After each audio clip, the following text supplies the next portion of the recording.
Carl Jung once observed something that strikes fear into the heart of every narcissist. When an empath reaches their breaking point, they don't become cruel or vengeful. They become unbreakable. This transformation, Jung suggested, is not a descent into bitterness but a rise into psychological strength. He called it the alchemical moment, the mysterious process by which years of emotional poison are transmuted into inner gold. To understand this metamorphosis, we must first explore how Jung viewed the human psyche. Unlike Freud, who emphasized the primal drives of sex and aggression, Jung believed that human beings are guided by a deeper quest, the search for wholeness. He saw the psyche as an intricate system composed of both consciousness and the unconscious. At the center of consciousness lies the ego, the story we tell ourselves about who we are. Surrounding it is the persona, the social mask we wear to fit in. But beneath that lies the shadow, the hidden part of ourselves that contains both the traits we deny and the pain we suppress. For the empath, the shadow is often filled with unspoken rage, grief, and exhaustion from years of absorbing other people's negativity. Narcissists exploit this sensitivity, feeding off empathy while projecting their own darkness onto the empath. Yet paradoxically, this suffering sets the stage for transformation. When the empath confronts their shadow instead of rejecting it, a profound alchemy begins. Jung described this process as individuation, the lifelong journey of becoming one's authentic self. For the empath, individuation means no longer being defined by the wounds inflicted by others.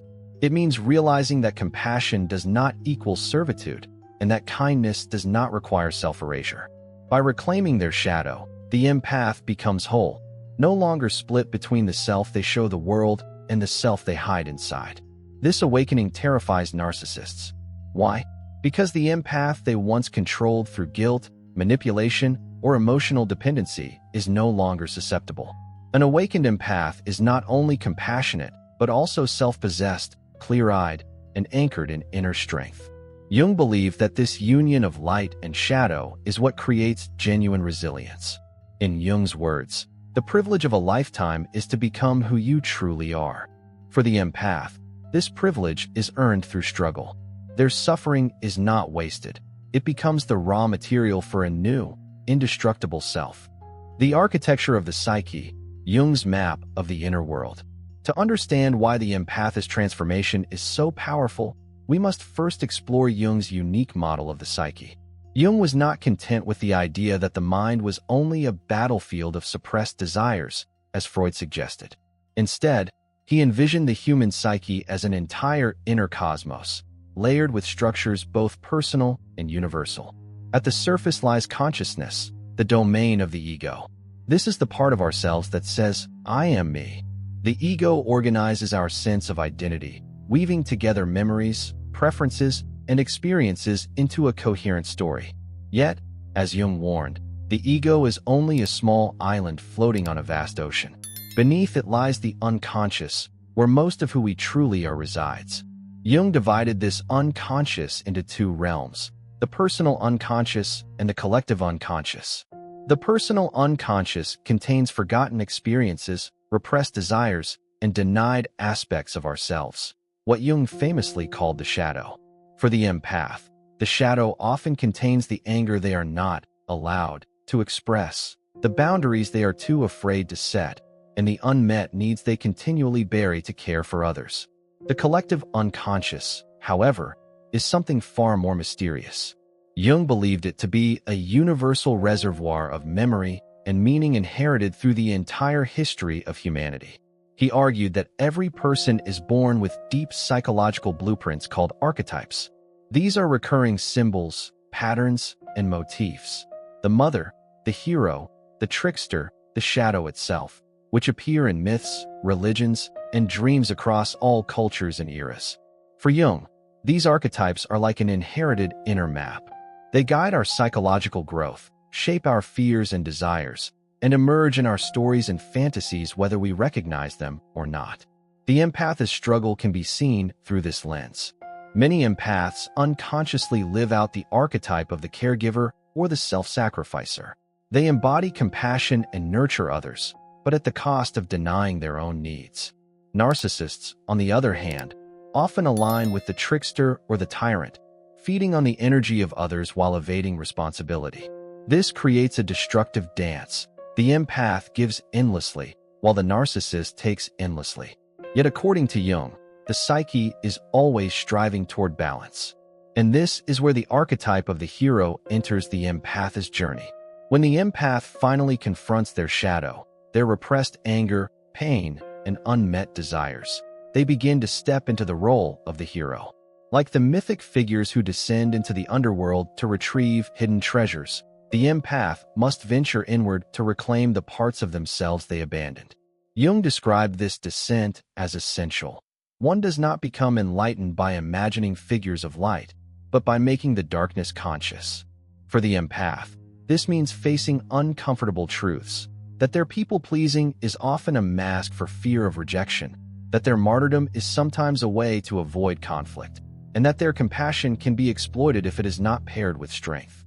This confrontation with the shadow is terrifying but liberating.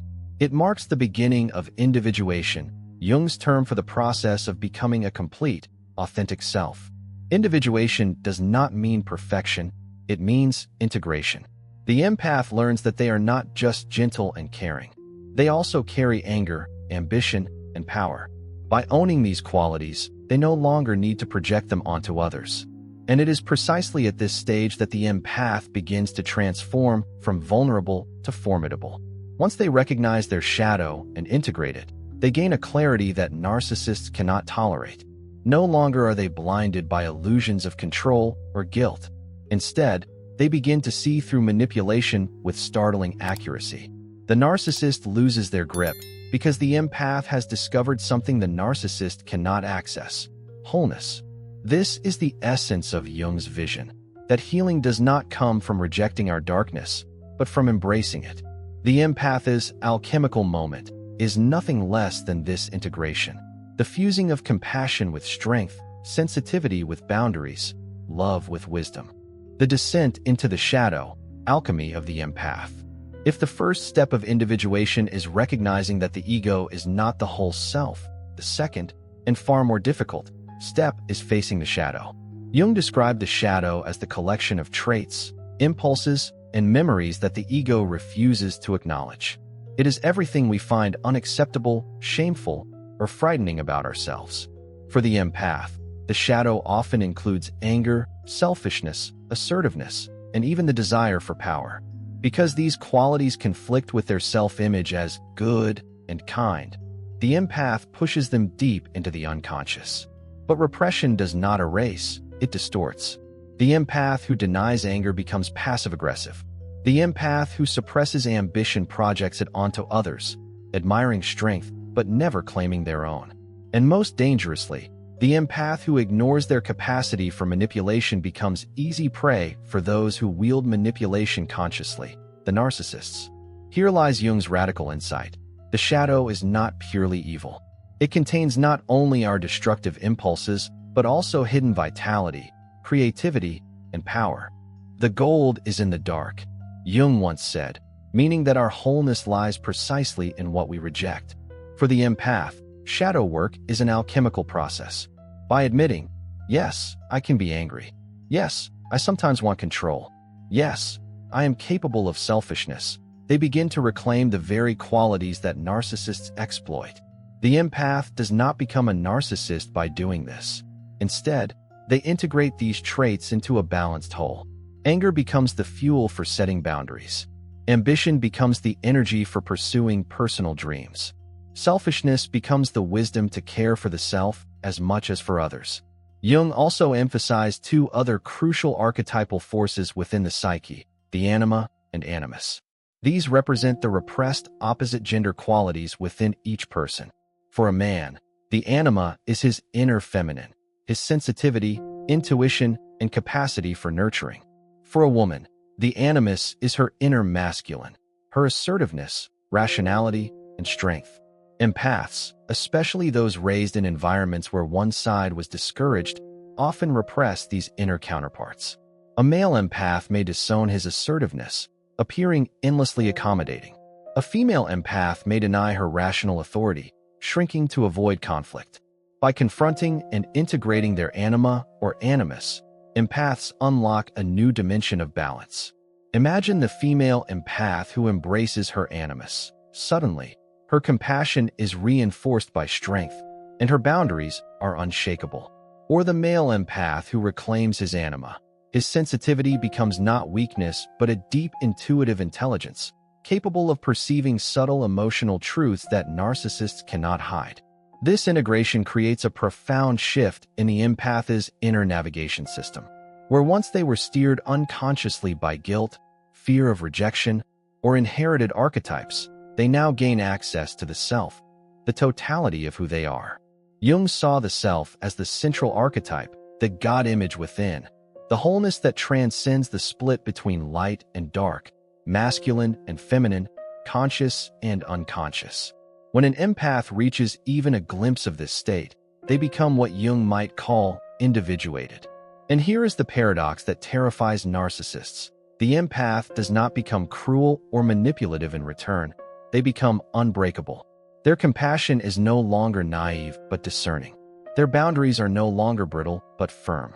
Their kindness is no longer exploitable because it is paired with clarity. From a Jungian perspective, this is why the empath's transformation is so threatening to narcissists. Narcissists survive by exploiting blind spots, guilt, denial, fear. But when the empath integrates their shadow and accepts their full humanity, those blind spots disappear. The narcissist's tactics no longer work, because the empath has faced the very darkness the narcissist spends a lifetime running from. Jung compared individuation to alchemy, the ancient art of turning lead into gold. For the empath, the lead is years of pain, repression, and exploitation. The gold is the discovery that they are whole, not in spite of their shadow, but because of it. And so, the empath's journey is not only personal, but universal.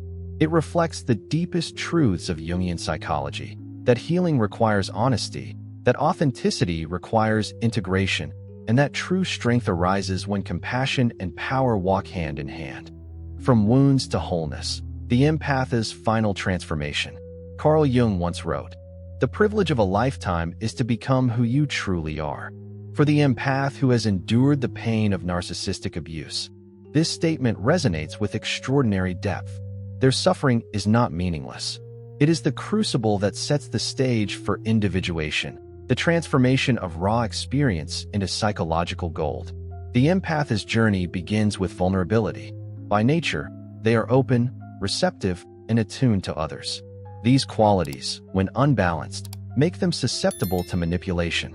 Yet the very sensitivity that once left them exploited becomes, through Jung's process of individuation, their greatest strength. Once the shadow is confronted, once the anima or animus is embraced, the empath no longer walks as half a person. They embody both light and dark, both compassion and power. This is why Jung's insights are not just abstract psychology, but a map for survival. Narcissists thrive on division, separating the empath from their anger, their authority, their truth. But when the empath integrates these disowned parts, they cannot be divided anymore. They are no longer merely nice or selfless. They are whole. Their kindness now carries weight. Their love has discernment. Their boundaries are infused with unshakable clarity. At this point, the empath becomes something paradoxical, deeply compassionate yet impossible to control. They are no longer trapped in cycles of people-pleasing, because they have learned the radical lesson Jung emphasized, that authenticity requires embracing one's entire self, not just the socially approved fragments. By reclaiming their shadow, the empath embodies what Jung described as the self, the archetypal center of wholeness that unites the conscious and unconscious. And here lies the ultimate irony. The narcissist, who spends a lifetime constructing a false self and avoiding the shadow, cannot fathom this kind of integration. They run from the darkness. The empath, through suffering, turns toward it. In doing so, they become what the narcissist pretends to be: powerful, whole, and free. This is the alchemy Jung spoke of. The empath transmutes betrayal into wisdom, weakness into strength, wounds into wholeness. Their transformation terrifies narcissists because it reveals the truth. Real power is not domination, but integration. Real freedom is not the absence of wounds, but the acceptance of them. For Jung, the task of becoming conscious of our unconscious contents was the very purpose of human existence. For the empath, this task is lived vividly through their personal trials. And in achieving it, they do more than heal themselves, they light the way for others. Their journey reminds us all that the human psyche is not a problem to be solved, but a mystery to be embraced. In the end, the empath's story is every person's story. To know ourselves, we must confront what we fear in ourselves. To love authentically, we must first accept ourselves. And to live fully, we must embrace the lifelong task Jung left us with, to kindle a light in the darkness of mere being.